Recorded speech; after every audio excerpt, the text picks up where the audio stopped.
Hello and welcome to this week's coffee vlog, and it is Friday the 30th of October and I'm heading home in the dark. Now I might have to rethink vlogging now and go for mornings, because it's going to be dark every night if I do my vlogs on a night now. So this week it's been emotional, to be honest. It's been one hell of a week again. I don't know, everything seems to hit me at the moment. Loads of complications and stuff that should be not going wrong have been going wrong, and that's very annoying.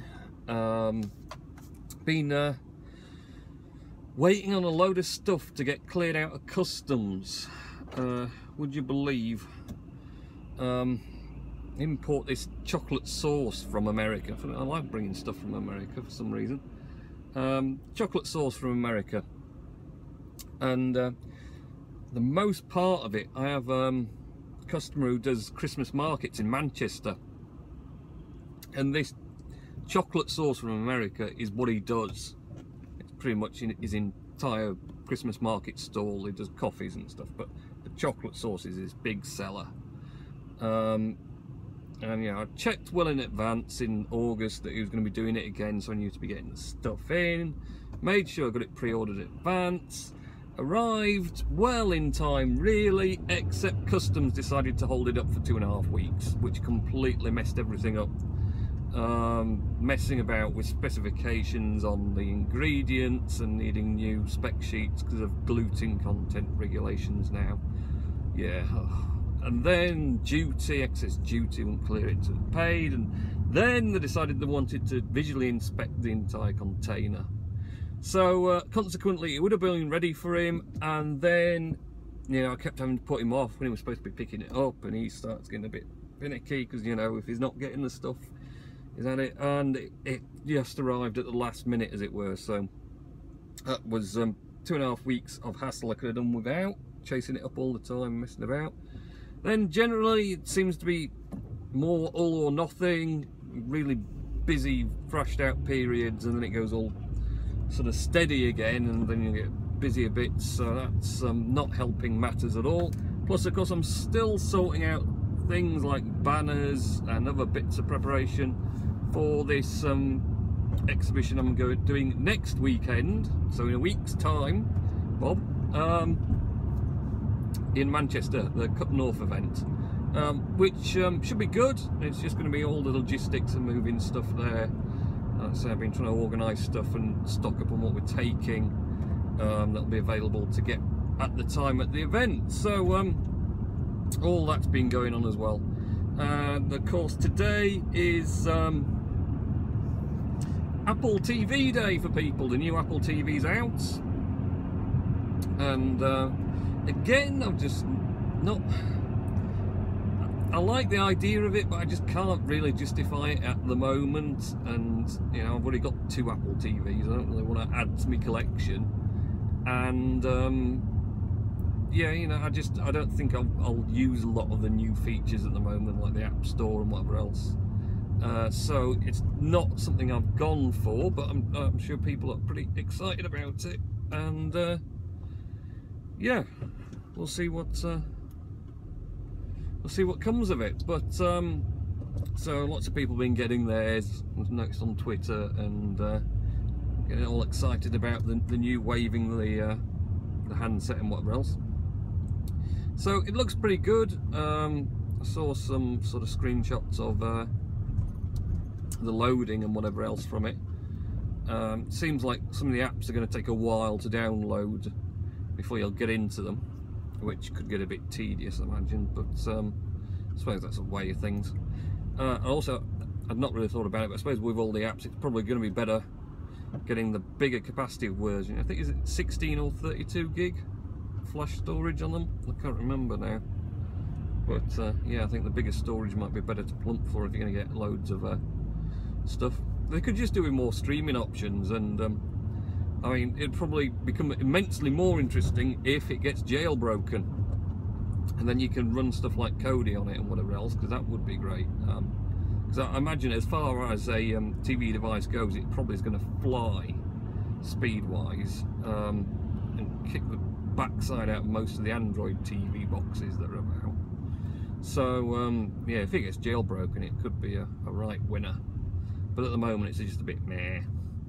So I stick with my current Apple TV and my Android box and my PlayStation, everything else.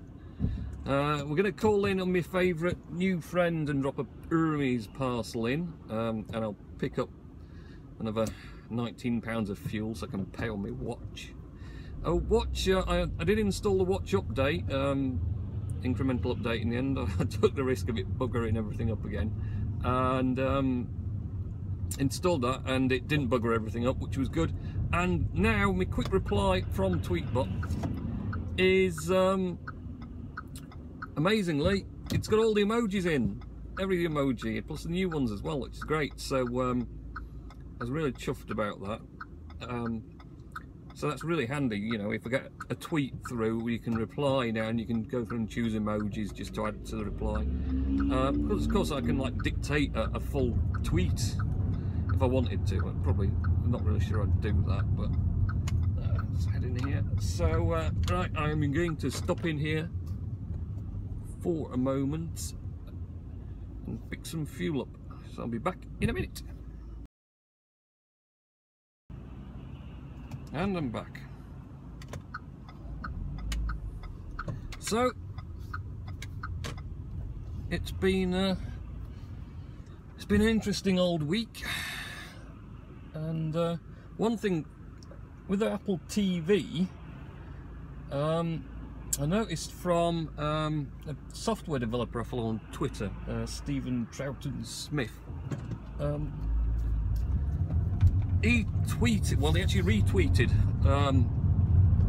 someone, it must be another developer he knows, he follows on Twitter, and he's managed to, as this developer, managed to create a Mac screensaver of the new Apple TV screensaver. So, you know, they did this big thing on the event about how the Apple TV would have these beautiful high-resolution aerial shots of cities around the world at various times, and it'd come on, it's all really high-resolution images and whatever else. Yeah, he's managed to port it to the Mac as a screensaver, and put it all together as a lovely little tidy screensaver package. So it's dead easy to install. I'll leave a link to the tweet down below, and then there's links in there to download the screensaver. And yeah, I'll be running it. It's great. It's lovely as well, because if you've got more than one display, something like you, Bob Bell, you can have different views come up. You can choose to have different views on each display, and it seems to work brilliantly. I've had it running at work, reduced my screensaver time, just so every time I came back to the desk it was a way doing it, so I could check out all the different ones, and it seems to cycle through the different views and changes them according to the time of day as well, which is pretty awesome.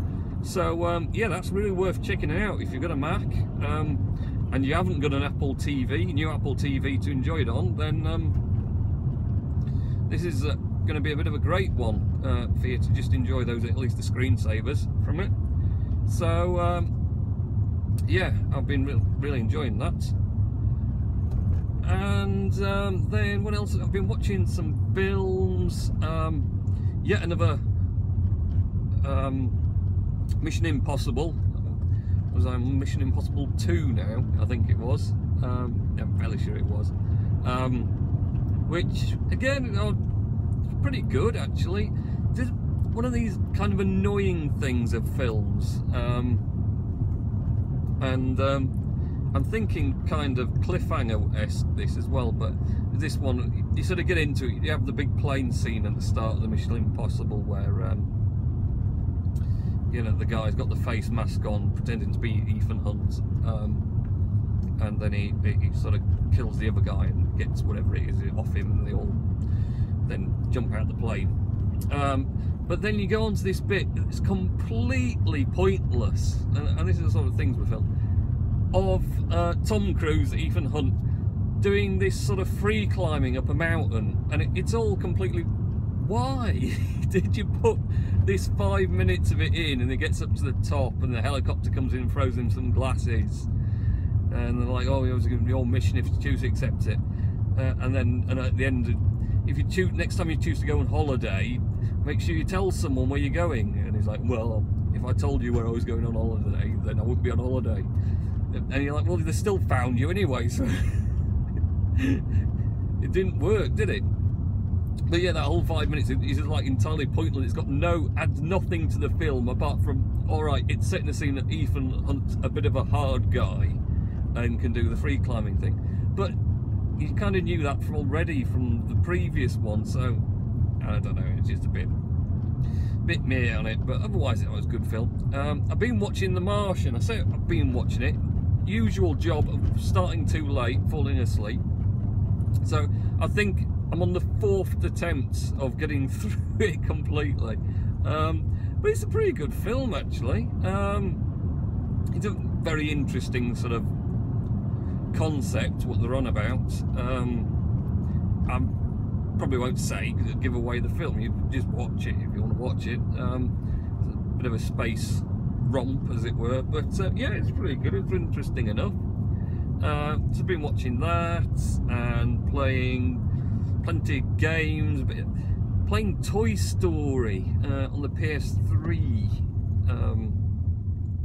The youngest has been getting into Toy Story again, so got that going, which is, you know, it's alright for him as well, except there are some bits that are just ludicrously hard and really frustrating, and games I easily get frustrated when, you know, you get so far through a hard bit, then you die, and it takes you all the way back to the start of the hard bit, and you have to do all the hard bit, and it's just really annoying, especially when you keep repeatedly dying and then starting again and dying and stuff, and you're doing all that.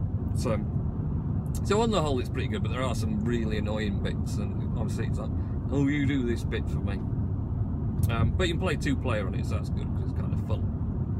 They've been playing that. Disney Infinity. Now, the boys claim to have done all of the 2 Star Wars series, so that's the original series and also the sort of the Clone Wars one. They claim, I say, because if I've looked through, it's actually only got 18% completed. So they may have got to the end of the level, but they haven't done everything within the level before getting to the end, completed all the tasks or whatever else. So, you know, but they have been spending a lot of time in the toy box of the Disney Infinity. And that I've been really impressed with. It's quite, I mean, I can see what the fun is, because you can build buildings and cities and things with it, which the eldest likes doing. And the youngest likes, you can go, there's these little dock ports, so you take your character to this like station bit and press on a button, and you can get different things out. So you press on one and it gives you different ships, and you get all sorts of things from all different series. I mean, I imagine it's all Disney ones still, but you know, you get cars out, you get Disney cars out, or you might get stuff from Tron, the Tron films pop out to fly in. Obviously Star Wars ships and things, but all sorts of ones that I'd never even thought would just pop out, and from really old stuff, like you'll get a flying bed coming out from bed knobs and broomsticks sort of thing. And so that's really quite interesting how they do that. And you've got all these you know, different crafts, and you can drive around and fly around it and whatever else. And then obviously the building side of it and whatever else. So on the whole, that's quite good, although apparently they do tend to bicker a bit, the 2 boys, while they're in it, especially if the oldest keeps knocking the youngest off the world or whatever else when they're racing out in cars. So but they seem to be enjoying it, and it seems to be quite a lot to it. Obviously, when the Force Awakens comes out, there's going to be a Force Awakens set as well to go with that for the Disney Infinity. So I'll probably be picking that up at some point. We've got quite a collection of the little figures for it as well, because I had to pick up a Yoda, and also we'd not got any bad guys, so I got a Darth Vader, of course, for it. So there's quite a collection along the front row of the telly now of all our little figures. I might have to tweet about that at some point. I'll get a chance at some point to tweet about that. I'll do a picture or something. So that's been great. Been playing that. Been playing a few games. We also were hunting through a drawer for something else. We wanted to find a PS3 game, Mini Ninjas, I think it was. Hunting through a drawer. And we found a lot of PSP games from long ago, when the eldest was younger and he had a PSP, and we'd long since got rid of the PSP. We've got all these games for it. Now, the youngest said, "Oh, we'll play on these." I thought, well, you know, they're on a UMD, because the PSP had discs, so the VS Vita more sensibly uses like a flash memory card to store the games, but the PSP had these silly little disc things, which were a load of rubbish, to be honest. But we got a load of them. We got like 6 or 7 of them. So I thought, oh, I'll see if I can find a decent PSP, and I managed to pick up one for what I thought was pretty reasonable. £30 delivered on eBay. Someone's used one. Good nick, all working, so I thought it was alright, and get use of those games, and then probably sell the lot once he's got bored of it as a package, and might even make a few bob on it. That'd be good, wouldn't it? Brighten all up there. I don't want to do him lurking in there. We need to get the nets back up, the missus says, but well, you know, I'll do that at some point when I can get around to it. Right, back home again. There's no doubt 100 things I was going to tell you about that I've totally forgotten, but such is life. Oh, I tell you what, I left the phone in the car when I went in to pay for my petrol with my watch, and the Apple Pay does indeed work on the watch independently of the phone. How cool is that? That's pretty awesome. So yeah, he loves me going in and spending £19 on fuel, that guy, just so I can use my watch. He also queues it up now automatically for contactless, because he just knows I'm going to do that. Right, have a good weekend, and I'll probably catch you a day earlier next week, because I've got all that stuff to do with the weekend. Okay, bye.